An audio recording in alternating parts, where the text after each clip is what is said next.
नमस्कार मित्रों, जैसा कि इस बार कोरोना संकट काल में जो बीएड द्वितीय वर्ष का परीक्षा होनी है, वह वस्तुनिष्ठ टाइप प्रश्न उत्तर के माध्यम से होनी है।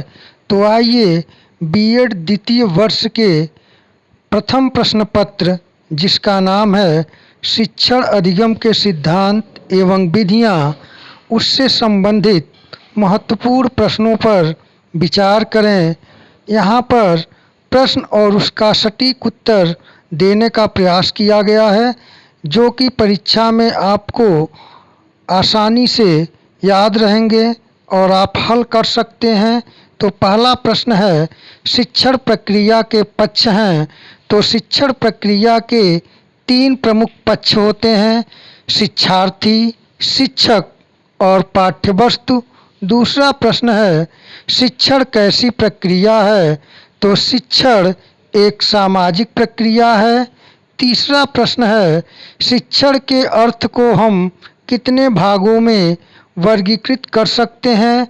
तो शिक्षण के अर्थ को हम 3 भागों में वर्गीकृत कर सकते हैं: एक तंत्र में शिक्षण, लोकतंत्र में शिक्षण और हस्तक्षेप रहित शिक्षण।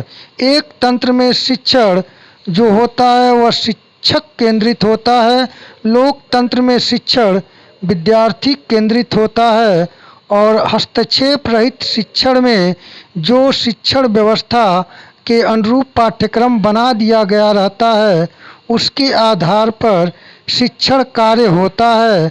तो इस प्रकार हम देखते हैं, शिक्षण के अर्थ को हम 3 भागों में वर्गीकृत कर सकते हैं: एक तंत्र में शिक्षण, लोकतंत्र में शिक्षण, हस्तक्षेप रहित शिक्षण। और इसी प्रकार से प्रश्न पूछे जाएंगे और आप आसानी से इनके उत्तरों को देख लें, समझ लें, जिससे कि परीक्षा में आपको आसानी होगी। अगला प्रश्न देखते हैं। प्रश्न संख्या 4 है, शिक्षण पुनर्बलन की आकस्मिकताओं का क्रम है, किसका कथन है? यह कथन बीएफ स्किनर महोदय का है। बीएफ स्किनर महोदय का शिक्षण अधिगम का जो सिद्धांत है, उसे हम क्रिया प्रसूत अनुबंधन सिद्धांत कहते हैं, जिसका प्रयोग उन्होंने चूहों पर किया था। और बीएफ स्किनर का एक और आता है, अभिक्रमित अनुदेशन के अंतर्गत इनका रेखीय अभिक्रमित अनुदेशन है। 5वां प्रश्न है, शिक्षण का उद्देश्य निर्देशित क्रिया है, यह कथन किसका है? तो यह कथन स्मिथ महोदय का है। 6वां प्रश्न है, शिक्षण सीखने के लिए दी जाने वाली प्रेरणा निर्देशन एवं प्रोत्साहन है, यह परिभाषा है। यह परिभाषा बर्टन महोदय का है। आपसे परीक्षा में इसी प्रकार के प्रश्न पूछे जाएंगे और 4 ऑप्शन आपको मिलेगा, उसमें से सही उत्तर का आपको चयन करना है। तो मैं सही उत्तर आपको बता रहा हूँ, आप इसे आसानी से तैयार कर सकते हैं। आइए अगला प्रश्न देखते हैं। प्रश्न 7 है, शिक्षण होता है। शिक्षण जो होता है वह सुनियोजित होता है। 8वां प्रश्न है, ब्लूम के द्वारा प्रतिपादित शिक्षण का उद्देश्य है। तो ब्लूम महोदय ने जो शिक्षण के उद्देश्य के आधार पर जो अपना वर्गीकृत किया है, वह 3 प्रकार से: पहला ज्ञानात्मक, दूसरा भावात्मक और तीसरा क्रियात्मक। ब्लूम के इस वर्गीकरण को ब्लूम के टैक्सोनॉमी के नाम से जाना जाता है। 9वां प्रश्न है, समस्त शिक्षण का अर्थ है सीखने में वृद्धि करना, यह कथन है। यह कथन जेम्स एम थाइन महोदय का है। 10वां प्रश्न है, शिक्षण के सिद्धांत होते हैं। शिक्षण के जो सिद्धांत होते हैं वे 3 हैं: औपचारिक शिक्षण, प्रमाणित शिक्षण और वर्णनात्मक शिक्षण। अगला प्रश्न, प्रश्न संख्या 11 को आइए देखें। शिक्षण सूत्रों के प्रयोग से शिक्षण प्रक्रिया में क्या लाभ होता है? तो शिक्षण सूत्रों के प्रयोग से शिक्षण प्रक्रिया में गुणवत्ता में वृद्धि होती है और विद्यार्थियों का पथ प्रदर्शन होता है। 12वां प्रश्न है, वर्तमान शिक्षा का केंद्र बिंदु है। वर्तमान शिक्षा का केंद्र बिंदु बालक है। आज बाल केंद्रित शिक्षा पर बल दिया जा रहा है। 13वां प्रश्न है, छात्रों के पूर्व ज्ञान जानने में कौन सा कौशल सहायक है? तो छात्रों के पूर्व ज्ञान को जानने में प्रस्तावना कौशल सहायक है। 14वां प्रश्न है, पर्यटन सर्वाधिक सहायक है। तो पर्यटन सर्वाधिक सहायक है भूगोल के शिक्षण में। तो आपसे इस प्रकार प्रश्न पूछे जाएंगे और उसके 4 ऑप्शन होंगे और आप इन सही ऑप्शनों को सही से समझिए, जिससे परीक्षा में आपको हल करने में आसानी होगी। अगला प्रश्न 15 देखते हैं, बाल केंद्रित शिक्षा का उद्देश्य है। तो बाल केंद्रित शिक्षा का जो उद्देश्य है वह है बालकों का सर्वांगीण विकास करना। 16वां प्रश्न है, कौन सा शिक्षण सूत्र गेस्टाल्ट मनोविज्ञान पर आधारित है? तो गेस्टाल्ट मनोविज्ञान पूर्ण से अंश की ओर पर आधारित है।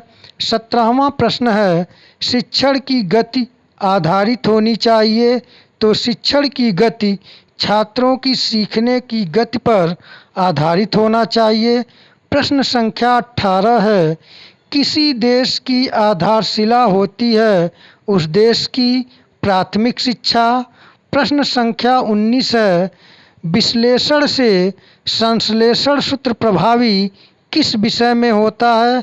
तो विश्लेषण से संश्लेषण की ओर जो सूत्र है यह इतिहास विषय में प्रभावी होता है।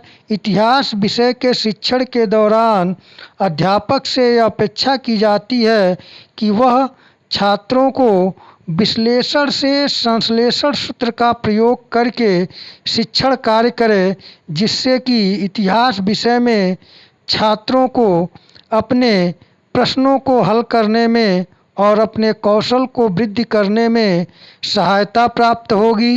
प्रश्न संख्या 20 है, कक्षा शिक्षण तब अच्छा होता है जब कक्षा के सभी छात्र प्रश्न पूछने में उत्तर देने में तत्पर हों।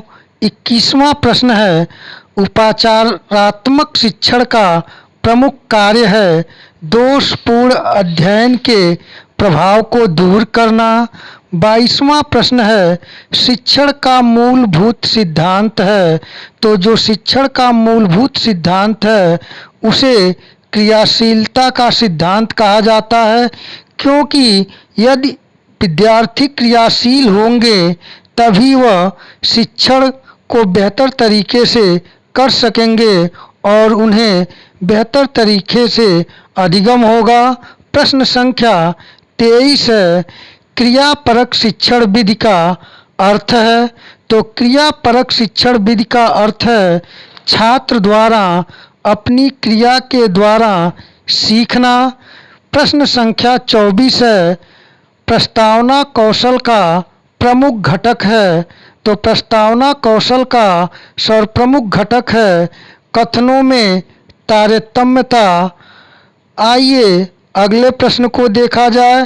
प्रश्न संख्या 25 है, वह शिक्षण प्रतिमान किसने बनाया जिसमें अध्यापक का स्थान कंप्यूटर ने ले लिया?